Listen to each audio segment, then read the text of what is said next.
One of the stories we often hear are people who walk out to their inoculated log pile after some time of not visiting it, and they'll see some mushrooms that have fruited, dried up, and are no longer edible. So what we're going to do in this video is I'm going to show you a really fun, quick, easy way to grow the mushrooms on your kitchen counter using one of your inoculated logs that's ready to fruit. And for this example, we're going to use this shiitake log. This log was inoculated 15 months ago, has not fruited yet, but it is ready to go. So what I'm going to do with this log is, I don't want to put this in my kitchen on my counter, it's just too big and unwieldy. I'm going to section this into 3 parts of about 8 to 12 inches each, and I'm just going to take one piece at a time and fruit it right on my kitchen counter. So I cut my log into 3 sections, and I soaked one of those sections in a bucket of ice water overnight, and this is the section that I'm going to plant in this pot. Now what I have here is a bucket of sand, a nursery pot, and I'm using these fabric smart pots because I like that they can drain out, and the sand that I'm going to put in there doesn't flush out the bottom.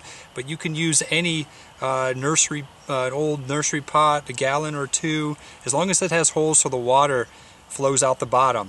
And of course my log. Now the reason that I'm putting this in sand is it's going to hold the moisture against the bottom of the log while this is on our counter, and it's going to help the water wick up through and maintain a high level of moisture even though we've just soaked this. So essentially what I'm going to do is I'm going to put some sand in the bottom of the pot, about 1 inch or 2.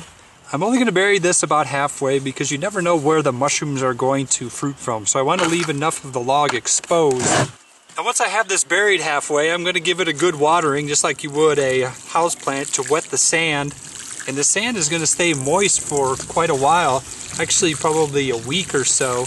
So I don't need to do this more than once, maybe twice.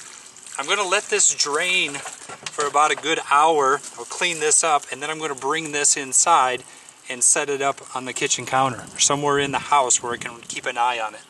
In about a week to 10 days, I should start to see, if all goes well, mushrooms starting to pin out of there. Now once I do, I want to be sure that the humidity around it is high. If it's not high in the environment that you are in, I could put a humidity tent over it like we see in other videos, or a clear trash bag and spray inside of it to keep the humidity high so that the mushrooms can grow to their full ability. Now after we've fruited this and we've taken the mushrooms off for the first time, we're going to send this log to our friends at the New York Botanical Garden and let them continue to do something similar to fruit it over the next few years in the life of this log. They can bury it in a pot just like we did here, or they might want to bury it halfway in the ground, which you can also do with your logs outdoors, as long as it maintains that moisture. So, put it on the counter and see how it goes. So it's been 10 days since we soaked this log in ice water, and we have this beautiful flush of shiitake mushrooms.